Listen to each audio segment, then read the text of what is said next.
and welcome back to the Shit Behind the Show, everyone.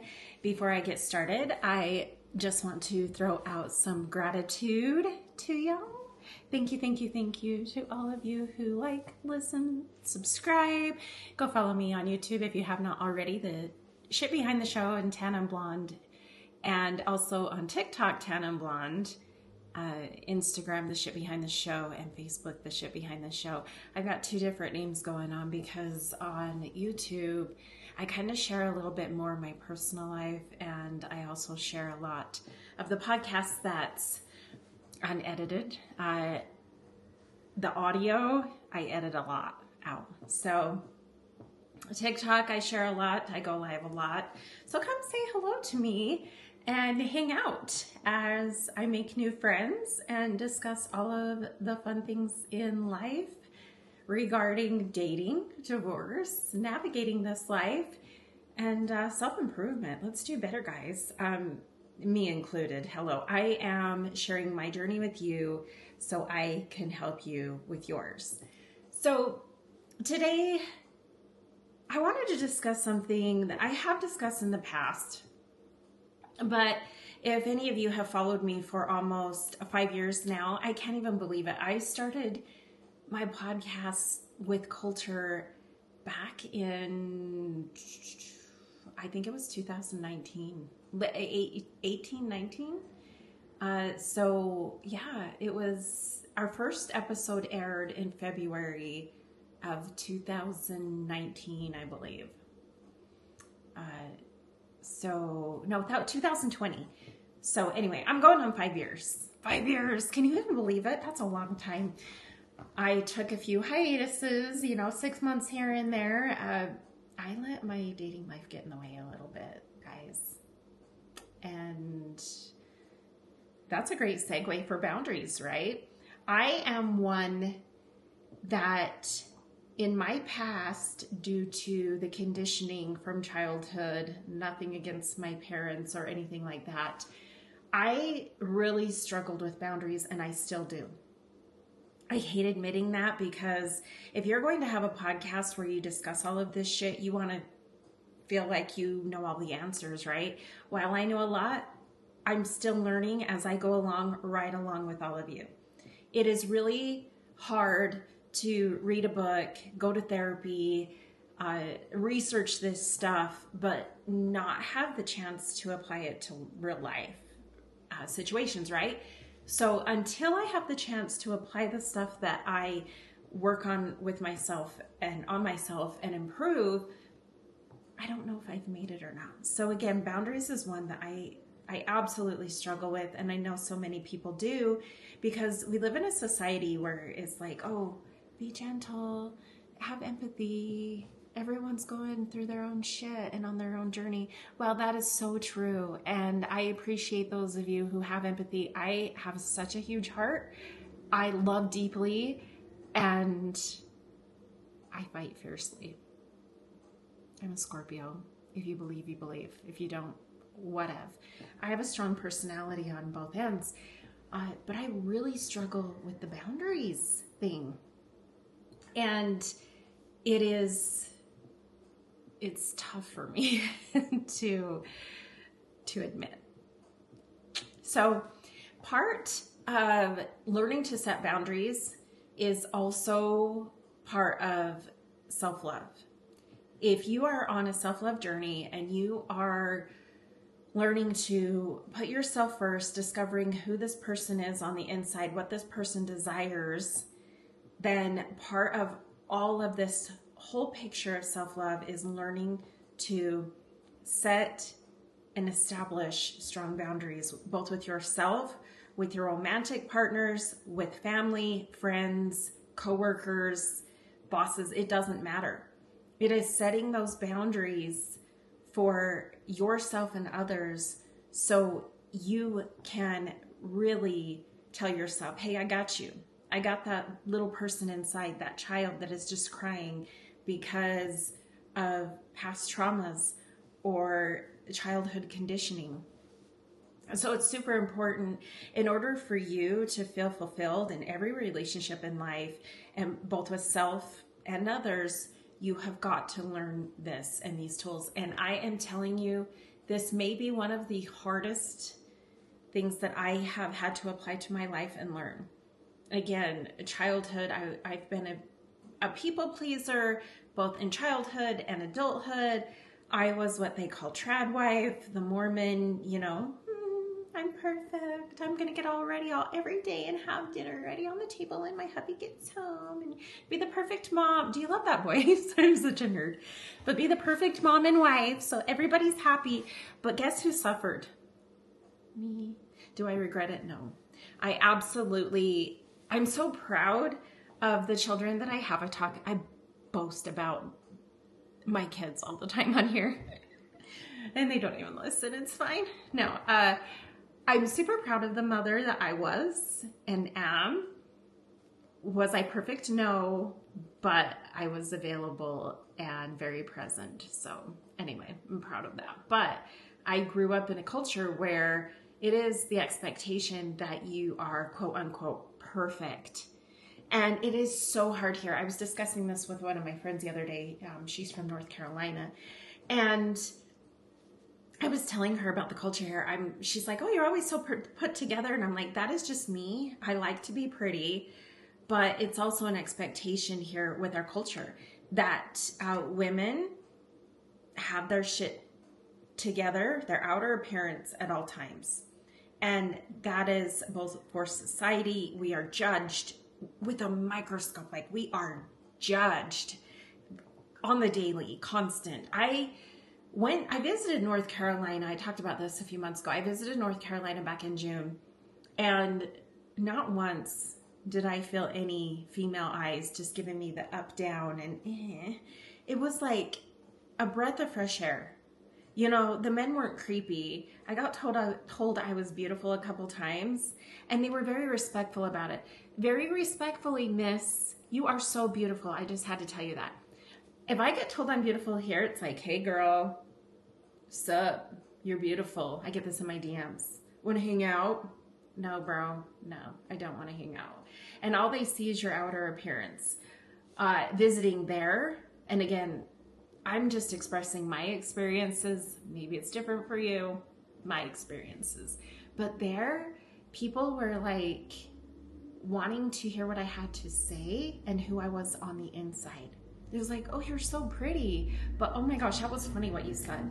I don't get that very often here. So until people get to know me, and then they're like, damn girl, you're actually funny. Like, I try. That's all I got going for me.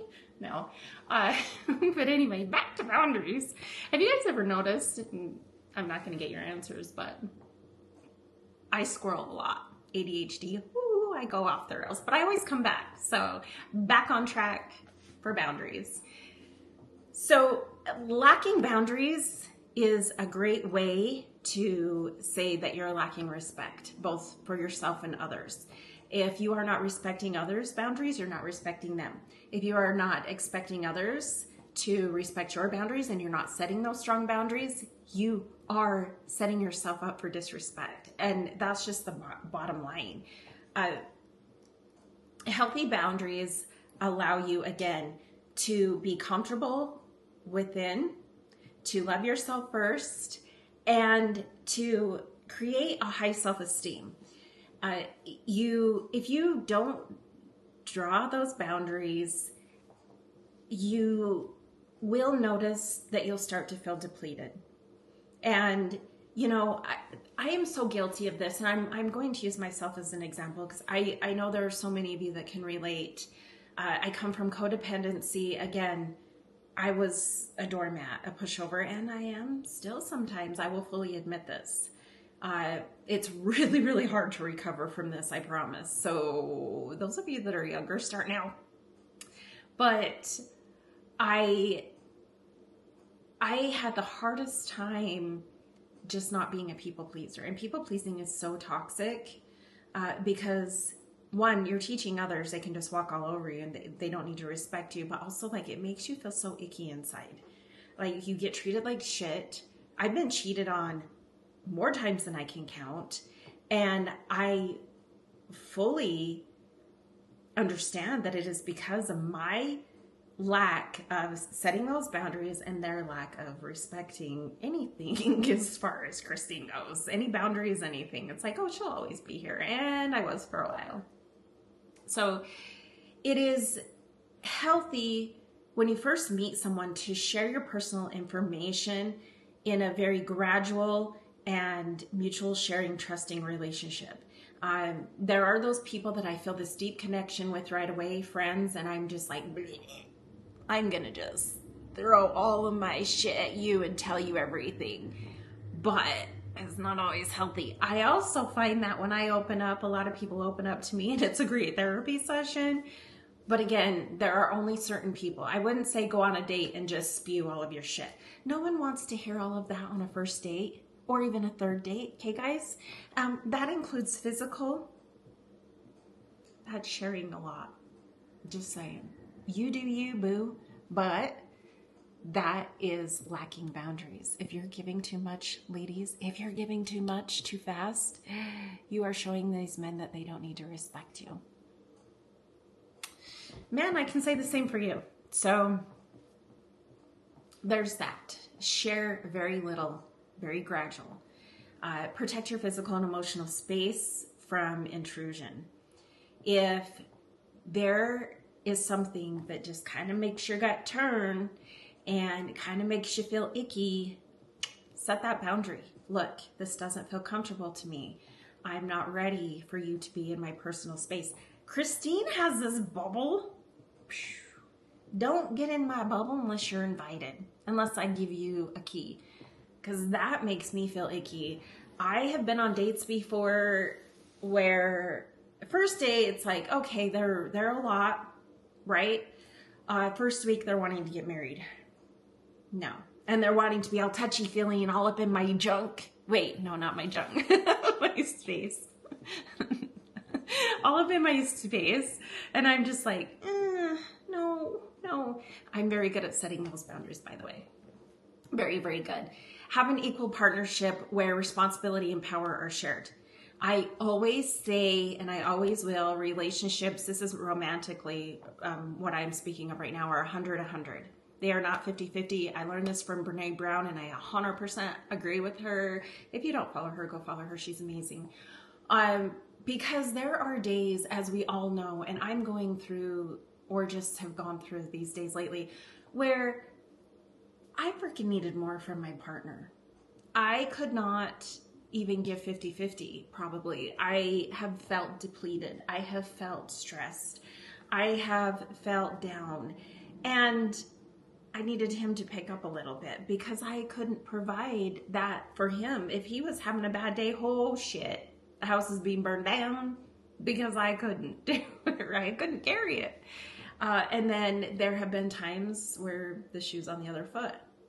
So, sorry, my mind just went elsewhere. But anyway, there are times that you're going to have to share the burden and the responsibility and take over a little bit more from your partner.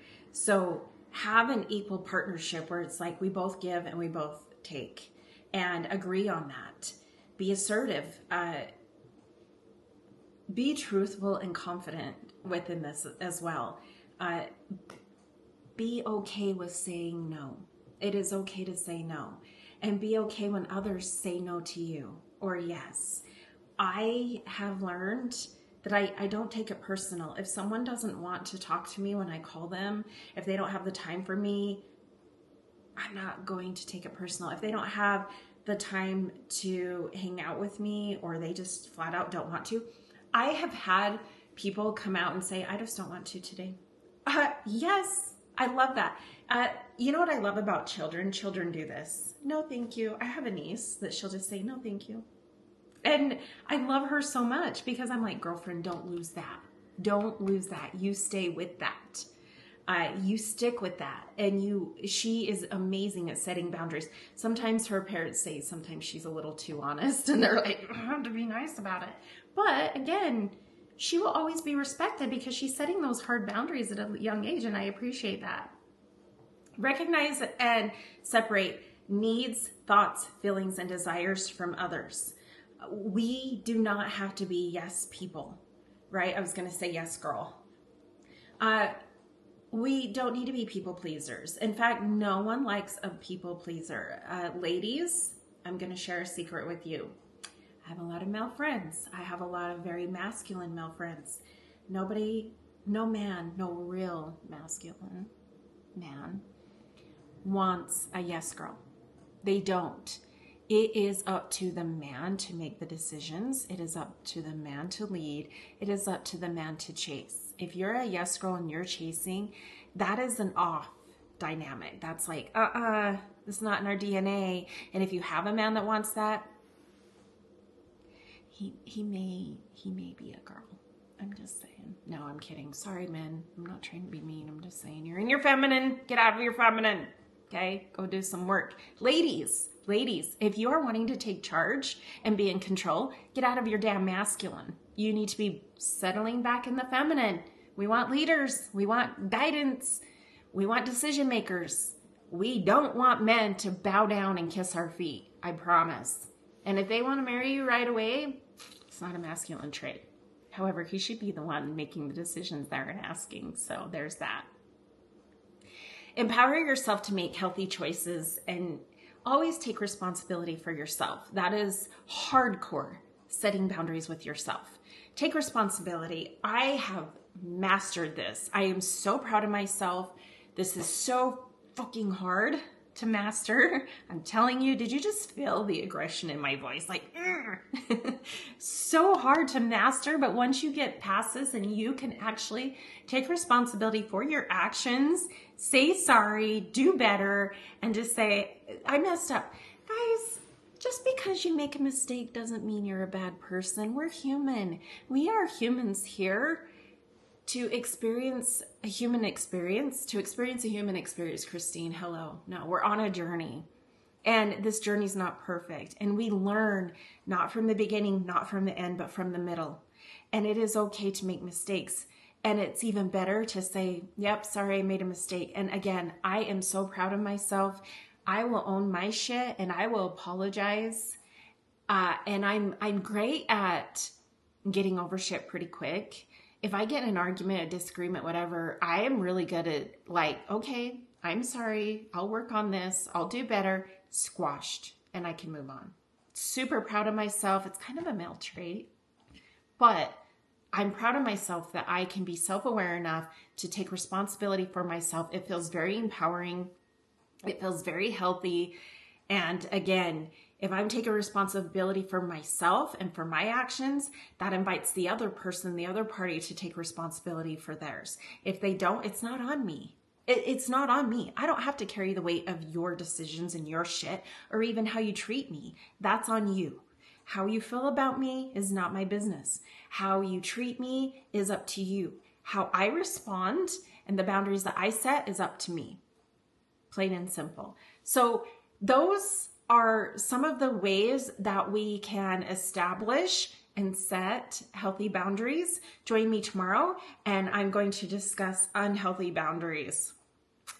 Until tomorrow, love you all. Thank you so much for joining me. I so appreciate you all. As you can tell, I very much enjoy this podcast and sharing all of my journey with you so I can help you with yours. Until tomorrow, bye guys.